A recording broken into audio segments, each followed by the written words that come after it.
We're over a week into 2023 already. It's got me thinking there is some amazing stuff coming out this year. There's so many great things this year that I couldn't do less than 15.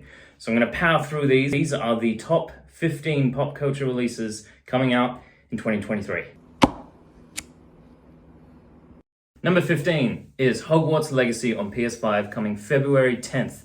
This game looks incredible. This is like a Harry Potter or video game fantasy fan's dream come true. Just being able to explore all of Hogwarts, all of the grounds around Hogwarts. The fact as well that it's not Harry Potter, it's set before Harry Potter. It doesn't limit the storytelling to what we've already seen. The only downfall in this is that there is zero multiplayer. This is a single player experience only. Usually that doesn't bother me at all. But for a game like this, I feel like it would have been a lot of fun to explore the world of Harry Potter with a friend or two and fight with someone by your side, casting different magic spells together. So that is a bit of a missed opportunity in my opinion. Otherwise, this does look amazing. Number 14 is Shazam, Fury of the Gods, in theaters March 17th. I love Zachary Levi's Shazam. I think he is perfectly cast and I absolutely love the first Shazam movie. It's honestly one of my favorite just DC movies. I might be a bit biased to that character considering Shazam is my favorite DC character of all time. This movie looks exciting. It looks action-packed. It looks hilarious. The trailer for this is incredible, so I cannot wait for this movie. The only downside for me is the villains do look pretty standard. They don't look like anything special, which was kind of the main issue I had with the first movie, and the fact that the DCU is getting cancelled. So this may be the last time we ever see any of these characters. I really hope they keep Zachary Levi's Shazam moving forward with what DC have planned, but I guess we'll see. Number 13 for me is Ahsoka Season 1 on Disney Plus coming March 12th. Ahsoka is actually my Star Wars Clone Wars favorite character. She's just such a compelling and interesting and badass character in that show, and she was perfectly cast in The Mandalorian. It's an incredible call from whoever's in charge of Star Wars at Disney to give Ahsoka her own show. Apparently, we're going to get a live-action Ezra Bridger in this show too. I've seen Star Wars Rebels. That's actually a pretty decent show as well. It's got some really cool concept to introduce time travel to Star Wars, which is insane. And apparently, Ahsoka's going to continue with some either time travel or like multiverse kind of Star Wars shenanigans, kind of stuff we've never really seen before. And apparently it's going to have kind of a samurai kind of tone to it. So how they're going to combine all of those together, I cannot wait to see that. Number 12 is John Wick Chapter 4 in theaters March 24th. I love the John Wick movies. The simplicity of the storytelling is made up for by the complexity of the world building. Some of the best choreographed action I've ever seen in any films. The John Wick 3 is literally one of my favorite action movies of all time. Keanu Reeves is just perfect in the role. His dedication to the craft with the action, with the shooting, the kung fu, just the creativity of the violence is just so awesome. The way the third one ended with John getting absolutely wrecked, I am excited to see how much of a time jump we're going to get in this one, because clearly he's going to need some time to heal. And each film, the threats seem to be getting bigger and bigger. So how they're going to outdo the size of the threat in the third one, or even just the action set pieces of the third one, because it was just so impressive. I'm keen to see how they do that. Number 11 is Guardians of the Galaxy Volume 3 in theaters May 15th. I love the Guardians of the Galaxy movies. James Gunn absolutely blew it out of the park with both films. The sci-fi shenanigans, the comedy, the character interactions, the chemistry between everyone is just all fantastic. It's all top tier. Both films are extremely emotional. They kill off Groot in the first one. They kill off Yondu in the second one. I'm 100% sure they're going to kill off at least one Guardian in this one, if not more than that. The tone of the trailer is very sad and depressing. So I'm not sure if I'm ready to see all the Guardians die, because I know this is the last time we are going to see most of these characters. This is the last Guardians movie we're getting. So if we see any of these characters moving forward, they're just going to be appearing in other characters' films or TV shows. This is going to be exciting, but also very emotional to see how these characters are all wrapped up. Number 10 is Mission Impossible Dead Reckoning Part 1 in theaters July 14th. I love the Mission Impossible movies, especially Mission Impossible 4, 5, and 6. It's honestly one of the coolest action trilogies I've ever seen. Tom Cruise is at his absolute peak making these films, and I cannot wait to see what he has in store for us with this one. These are some of the best performed stunts ever put into film. The only negative I guess I have for this is the fact that it's a part 1, which makes me think it's going to end on a massive cliffhanger that they're obviously going to fix with part 2. I'm not a big fan on cliffhangers, so I might not be looking forward to the ending of this film, but otherwise I'm sure it'll be an absolutely insane, mind-blowing ride. Number 9 is The Legend of Vox Machina Season 2 on Amazon Prime, January 20th. I absolutely loved the first season of Vox Machina. It literally came out of nowhere. I remember seeing the trailer for it going, yeah, this looks pretty fun. And then I watched it and it just blew me away. I was like, wow.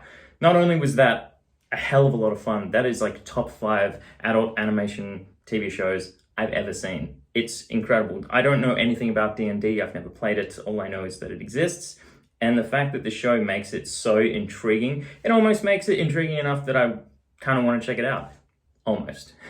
The characters are hilarious, the action is gory, the stories are compelling, the fantasy concepts that they introduce is things that I'd never thought of. I thought I'd seen every fantasy kind of idea brought to screen or whatnot, or video games already. But there is so much originality in this show, and I just cannot wait to see where they take these characters next. They clearly focused pretty hard on a character in season 1 that was clearly kind of his story, so I'm excited to see who the main character of the team will be for season 2. Number 8 is Diablo 4 on PS5 coming June 6th. Diablo 3 is literally one of my favorite multiplayer games. It is so much fun to play with other people. I mean, I do enjoy playing it by myself, but it is dialed up to 11 on the scale of multiplayer fun. When you play it with friends. It is just incredible teaming up with a friend who has a completely different character and build to you and just taking out waves of enemies together and just creating just fantasy madness together. I'm like not big on the story. I kind of skip all the cutscenes when they pop up, but it's the gameplay, the multiplayer aspect, and the level designs that really do it for me here. I've spent so many hours going through Diablo 3. Trying out every single character the game had to offer. I think I'll put at least 100 hours into Diablo 4. Trying out every character class and finding the best weapons or just the best magical setup for them. Number 7 is Indiana Jones and the Dial of Destiny in theaters June 30th. Indiana Jones was my childhood. I hold the original trilogy very dear to my heart. The third movie in particular is one of my favorite action-adventure films of all time. Indiana Jones 4, it is what it is. So when they announced Indiana Jones 5, all I could think of was Indiana Jones 4, and I was like, this is gonna suck. And I just wasn't fazed when they announced it. Then the trailer came out, and it looks like so much fun.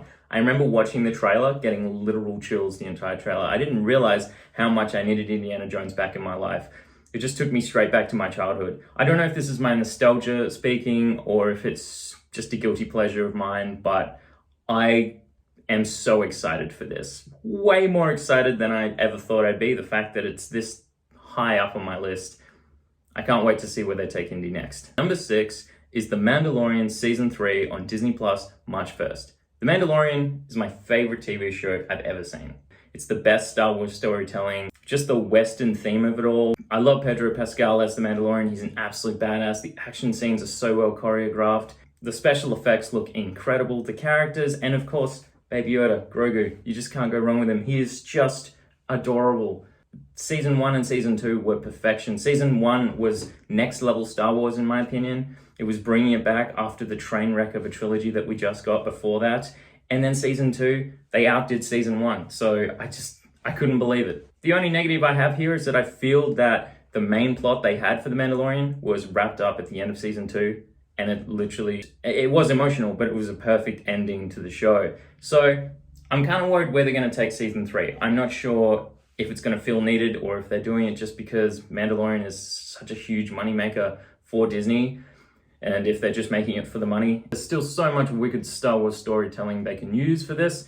So this should be a great time. Number 5 is Spider-Man Across the Spiderverse in theaters June 2nd. Spider-Man Into the Spiderverse is not only one of the best animated superheroes and Spider-Man movies of all time, it's just one of the best movies of all time. It's an absolute masterpiece. So I cannot wait to see where they're going to take the sequel.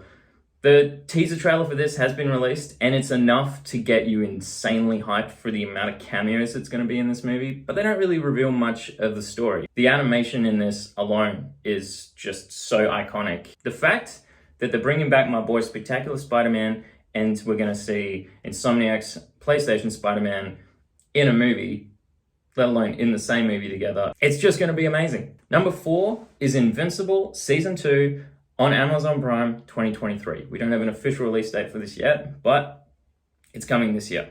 And I absolutely love Season 1 of Invincible. I knew Invincible was a comic book before the show, but I hadn't read any of it at all. Season 1 just blew my mind. I was like, wow. Not only is this one of the best animated shows I've ever seen, it's one of the best superhero shows I've ever seen. The way they portray superheroes, the characters in this, the way they portray how powerful superheroes can really be, if they just let loose and just slam into each other, not caring about collateral damage or the innocent people that get in the way, the show shows the perfect portrayal of that and just how dangerous superheroes can be. If you think they're a hero and then turns out they're either not or they snap and they just go absolute ham. The amount of carnage that they can create, it's the unpredictable storytelling and just the insanely wild, unlimited style of sci-fi shenanigans that the show comes up with that's just so creative. I've looked into the comic books since Season 1, so I have quite an idea of what is to come to Season 2, and it's literally just going to take all of the insane sci-fi shenanigans to insane other levels that will literally just make Season 1 look so grounded. This is going to be insane in the best possible way. Number 3 is Spider-Man 2 on PS5 coming out in 2023. We don't have an official release date for this game either, but it has been confirmed that it is coming this year. Spider-Man 1 on the PS4 is top 5 video games of all time for me. It's the best version of the character I've ever seen, including comics, including movies, including TV shows. Insomniac 100% perfected not only Spider-Man, but Peter Parker as well. The storytelling, the swinging, the combat, the action, the drama, the intensity, and just the emotion was all absolute top tier. I just cannot wait for the story for Spider-Man 2, because not only are we getting a Spider-Man who has been Spider-Man for years, but we're now getting an experienced Miles Morales in this as well. It looks like the two of them are going to be teaming up and taking on this new threat together. The only reason that this game isn't in my number 1 spot is that nothing's been confirmed for this to be 2-player or anything. And if this was confirmed to be 2-player, with one of you playing as Peter Parker Spider-Man and the other one playing as Miles Morales as Spider-Man, it would literally be like the greatest video game of all time. So I think the fact that they're probably not going to do that is just a missed opportunity in my opinion.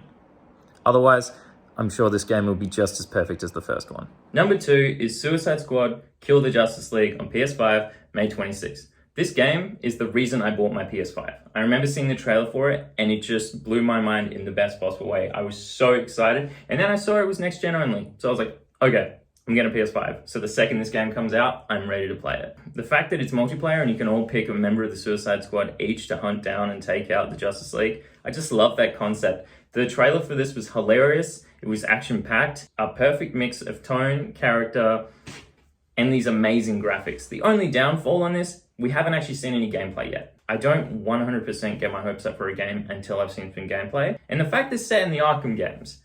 I love the Arkham games, played all of them, and the fact that we're going to see Batman interact with other characters that aren't just Batman or Gotham related, that's very exciting. Number 1 is The Last of Us Season 1 on binge January 15th. This is actually one of the main reasons I'm making this video, because it literally comes out in under a week. So I was like, wow, I know for a fact this is going to be on my list. I want to make this video before the show comes out. The Last of Us video game is top tier. It is top 5 video games of all time for me, and it's just an absolute masterpiece. The fact that they're turning it into a show instead of a movie is an excellent call. It's quite a long story that you can't really just cut bits out to cut it down to a movie length. And I love Pedro Pascal. I loved him in Game of Thrones. I love him in The Mandalorian. I'm so excited to see his version of Joel. What makes The Last of Us so great is the fact that it's such a dark, depressing, and brutal story. But it's the hope between the two main characters that is the spark that pulls you through to the very end. And the fact that it's now going to be a TV show. So for people who aren't gamers but want to experience The Last of Us and want to experience the heartbreak and the shock value and just the intensity that the game brought, but as a TV show, they get to jump on board that too. So that was my top 15 pop culture things coming out this year. There's so much more than this. I've got my 15 here. I probably could have made a top 25 or a top 30. If you didn't know about any of the things that were on this list and now you're excited for them as well, you're welcome. That's what I'm here for. It's what this list is here to inform you what's coming, what I'm excited for. If you're excited for this stuff too, I will have reviews coming for all of this stuff. So that's another 15 videos at least. And I'll see you in the next video.